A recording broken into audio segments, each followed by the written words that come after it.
Baik, Assalamualaikum warahmatullahi wabarakatuh. Selamat pagi, selamat siang, selamat malam. Perkenalkan, nama saya Muhammad Rafiq.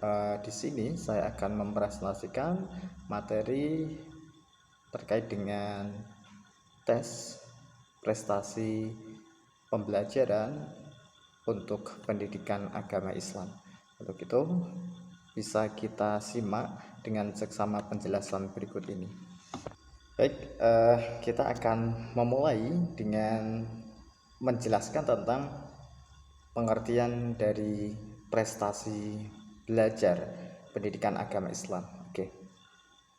Nah, untuk yang pertama, mengenai makna atau pengertian dari prestasi belajar adalah sebuah hasil yang telah dicapai maupun digapai dari proses yang telah dilakukan maupun dikerjakan dan sebagainya, sehingga prestasi itu adalah buah yang dicapai atau hasil dari suatu pekerjaan itu. Maka itu dapat kita maknai sebagai pengertian dari prestasi belajar.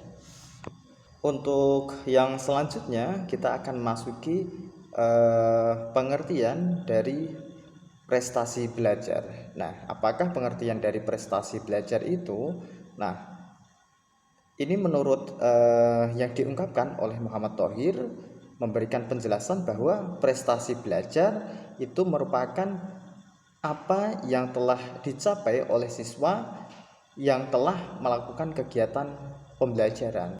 Sehingga prestasi belajar ini ada juga yang memaknai sebagai hasil dari pembelajaran tersebut. Nah, itulah dari pengertian prestasi belajar. Oke, selanjutnya kita akan bahas tentang prestasi belajar dalam pendidikan agama Islam. Nah, kira-kira maknanya atau pengertiannya itu apa? Nah, prestasi belajar dalam pendidikan agama Islam dapat kita pahami bahwa sebuah hasil belajar yang telah diraih oleh siswa setelah mengikuti proses pembelajaran, baik dalam pembelajaran agama Islam yang memuat seperti akidah akhlak, kemudian juga fikih, Al-Quran, dan sejarah Islam. Nah, itulah contoh-contoh pembelajaran yang ada dalam agama Islam. Jadi sebagai sebuah hasil yang telah diraih oleh siswa dalam khususnya pada pembelajaran agama Islam ini. Nah, itulah pengertiannya.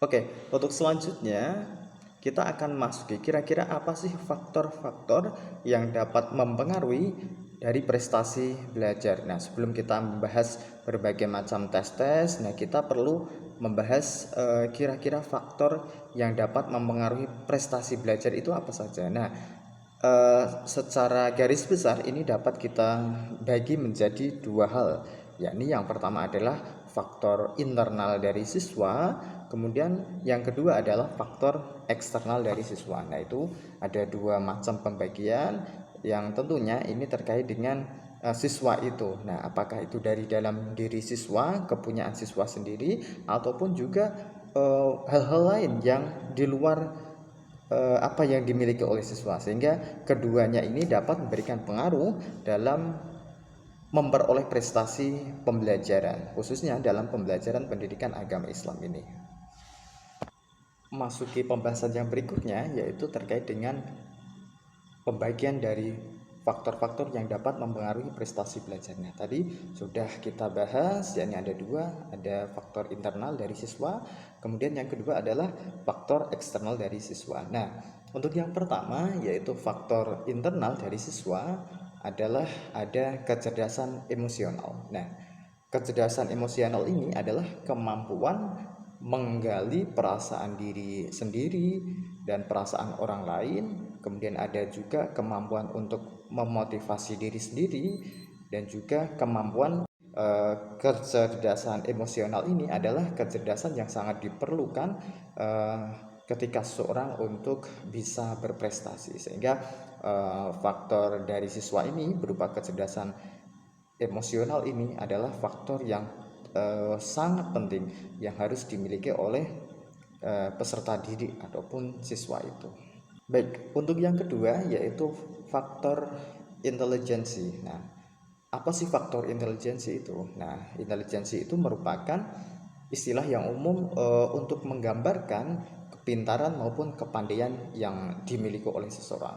Apakah dia itu memiliki intelijensi atau kepandaian yang sangat baik ataupun kurang, sehingga prestasi belajar pun juga sangat memiliki ketergantungan khususnya dalam intelijensi yang telah dimiliki oleh siswa itu. Baik, adapun yang ketiga yaitu faktor internal berupa sikap. Nah, sikap ini adalah gejala internal yang dimiliki oleh seseorang yang berdimensi afektif berupa kecenderungan untuk mereaksi dengan cara yang relatif tetap terhadap objek seseorang, barang maupun sebagainya, baik secara positif maupun negatif. Jadi sikap itu adalah sesuatu yang dimunculkan. Contohnya apa? Dalam pembelajaran PAI itu sikap atau kepribadian yang dimunculkan setelah proses pembelajaran. Seumpama mempelajari tentang kejujuran. Nah, sikapnya kita dapat melihat dalam kesehariannya, apakah yang ditampilkan saat ini sudah ada perubahan atau belum. Nah, itu adalah sikap. Jadi prestasi itu juga bisa memiliki ketergantungan dari sikap yang dimiliki oleh siswa. Baik, adapun yang keempat dari faktor internal yang ada dalam diri siswa yaitu berupa bakat. Nah, bakat ini merupakan kemampuan potensial atau kemampuan potensial yang dimiliki oleh seseorang untuk mencapai keberhasilan pada masa yang akan datang. Jadi bakat ini juga bisa memberikan pengaruh karena seumpama seseorang memiliki bakat menulis, maka ini dapat dikembangkan dengan cara mengasahnya, sehingga apa? Nanti suatu saat pasti juga akan memperoleh keberhasilan di tentunya masa yang akan datang itu. Baik, untuk selanjutnya yakni yang kelima yaitu minat. Nah, minat ini memiliki kecenderungan terkait dengan kegairahan yang tinggi atau keinginan yang kuat, yang besar yang dimiliki oleh seseorang. Jadi seumpama dalam proses pembelajaran, khususnya dalam pelajaran PAI, nah siswa itu kira-kira memiliki minat atau enggak, memiliki keinginan yang kuat atau enggak. Makanya prestasi itu juga berpengaruh dari minat yang dimiliki oleh seseorang. Jadi ini merupakan bagian yang sangat penting sekali seorang guru untuk bisa membangkitkan minat atau keinginan dari siswa-siswi ketika proses pembelajaran. Baik, untuk selanjutnya yaitu yang keenam adalah motivasi. Nah, motivasi ini dapat kita artikan sebagai upaya ataupun dorongan seseorang untuk melakukan sesuatu. Jadi prestasi itu juga dapat diperoleh dengan maksimal ketika ada motivasi. Jadi motivasi yang paling penting itu ketika seseorang dia itu dapat memunculkan motivasi sendiri, sehingga orang lain dapat memberikan wejangan-wejangan ataupun arahan sehingga mereka itu nanti dapat memotivasi diri. Nah, ini yang penting. Ketika dia sudah bisa motivasi sendiri, maka prestasi-prestasi yang gemilang, prestasi-prestasi yang memperoleh keberhasilan pasti juga dapat diperoleh melalui ini faktor internal, yakni berupa motivasi. Baik, masuki pembahasan berikutnya, yakni faktor-faktor dari luar siswa atau dapat dimanakan dengan faktor eksternal dari luar siswa. Nah, itu ada 3 hal, yakni yang pertama ada lingkungan keluarga, kemudian yang kedua adalah lingkungan sekolah, dan yang ketiga adalah lingkungan masyarakat. Nah, adapun yang pertama, lingkungan keluarga. Nah, lingkungan keluarga ini merupakan lingkungan yang paling utama atau lingkungan yang awal mula dirasakan oleh diri seorang. Jadi, lingkungan keluarga ini dapat dikatakan sebagai lingkungan primer. Nah, sehingga perolehan pendidikan ataupun pengasahan prestasi-prestasi yang dimiliki oleh siswa itu adalah pertama didapatkan melalui lingkungan keluarga.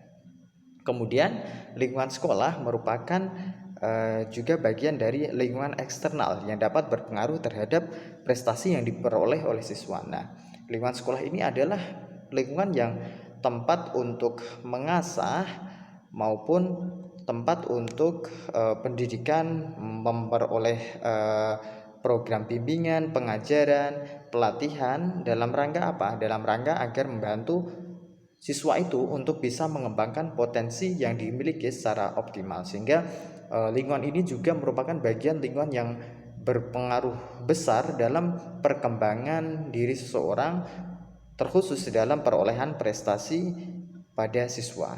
Kemudian yang ketiga adalah lingkungan masyarakat.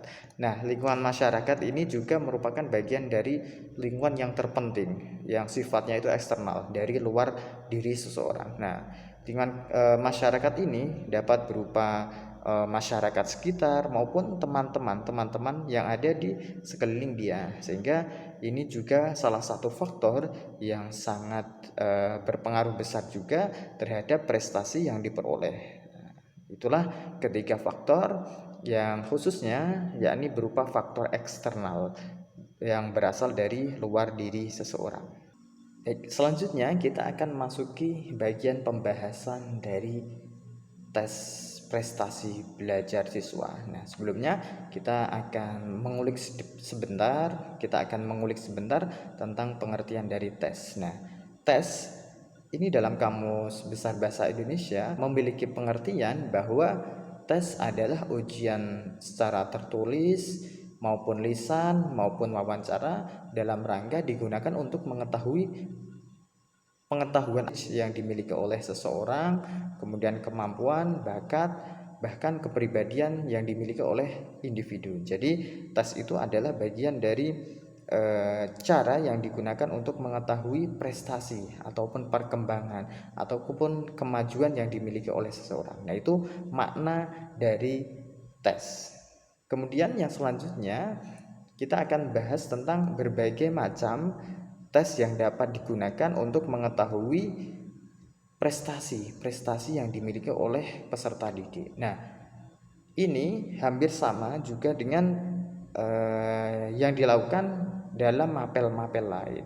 Nah, dalam hal ini tes prestasi belajar itu dapat dibagi menjadi 5, yakni yang pertama adalah tes diagnostik, kemudian yang kedua adalah tes formatif, kemudian yang ketiga adalah tes sumatif, dan yang keempat adalah tes selektif, dan yang terakhir adalah tes penempatan. Nah, ini adalah cara-cara yang dapat digunakan untuk mengetahui sejauh mana perkembangan ataupun hasilnya, yakni berupa prestasi yang dimiliki oleh siswa dalam pembelajaran.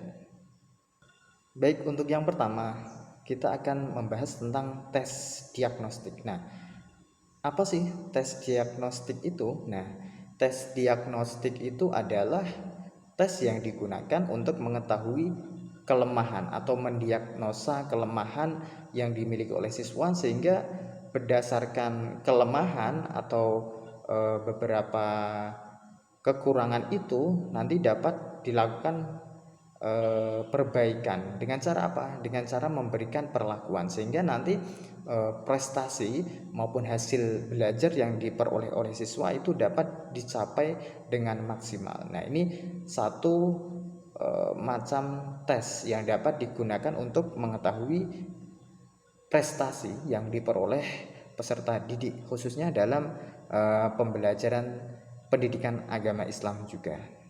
Baik, memasuki yang berikutnya yaitu tes formatif. Nah, apa sih tes formatif itu? Nah, tes formatif merupakan tes yang dilakukan di akhir pembelajaran yang bermanfaat untuk apa? Untuk mengetahui sejauh mana perkembangan ataupun perolehan pemahaman terhadap suatu pembahasannya telah dilakukan, sebagai apa? Sebagai penguat bagi siswa, dan juga sebagai bahan untuk mendiagnosa serta memperbaiki dari kekurangan terkhusus dalam pembelajaran ini. Jadi tes formatif itu adalah dilaksanakan setelah keseluruhan itu telah dilaksanakan, maka perlu diketahui sejauh mana perkembangan perubahan yang dialami oleh peserta didik.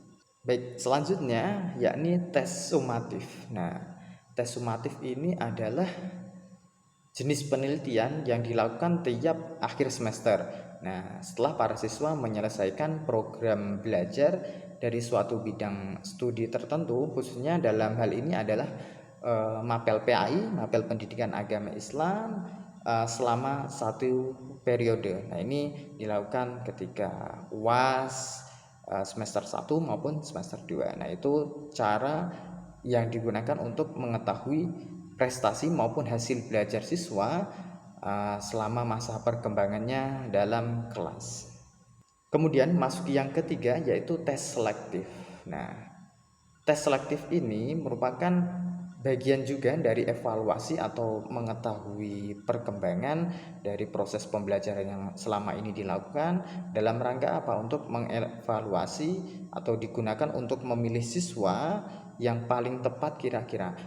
Nah, karena apa? Ini adalah tes selektif untuk menyeleksi kira-kira yang sesuai dengan program dari kegiatan tertentu apa. Contohnya apa? Dalam pembelajaran PAI itu ada suatu contohnya perlombaan qiraah, maka perlu diselektif kira-kira yang mumpuni, yang sesuai dengan kriteria yang telah ditentukan itu siapa saja. Maka dalam PAI ini juga sangat diperlukan siswa yang memiliki kemampuan atau kecakapan apa pas diikut sertakan dalam kegiatan tertentu ataupun kegiatan-kegiatan yang sudah ditentukan, maka ini perlu digunakan. Nah, itu tes selektif. Kemudian yang selanjutnya yakni tes penempatan. Nah, apa sih tes penempatan itu? Tes penempatan adalah penilaian yang ditujukan untuk mengetahui keterampilan prasyarat yang diperlukan bagi suatu program belajar dan penguasaan belajar seperti yang diprogramkan sebelum memulai kegiatan belajar. Jadi ini digunakan dalam rangka untuk mendiagnosa kira-kira tempat yang sesuai atau bagian-bagiannya itu yang mana. Nah, itu juga dapat dilaksanakan dalam pembelajaran pendidikan agama Islam. Nah, tapi ini untuk penempatan mungkin sedikit jarang, jadi mungkin bisa menggunakan tes-tes yang lain yang bisa mengukur sejauh mana prestasi yang telah diperoleh siswa. Itu sedikit pemaparan materi tentang tes prestasi pembelajaran dalam mapel PAI. Sekian dari saya, semoga bermanfaat. Tentunya banyak kekurangan. Akhirul kalam, billahi taufiq wal hidayah. Assalamualaikum warahmatullahi wabarakatuh.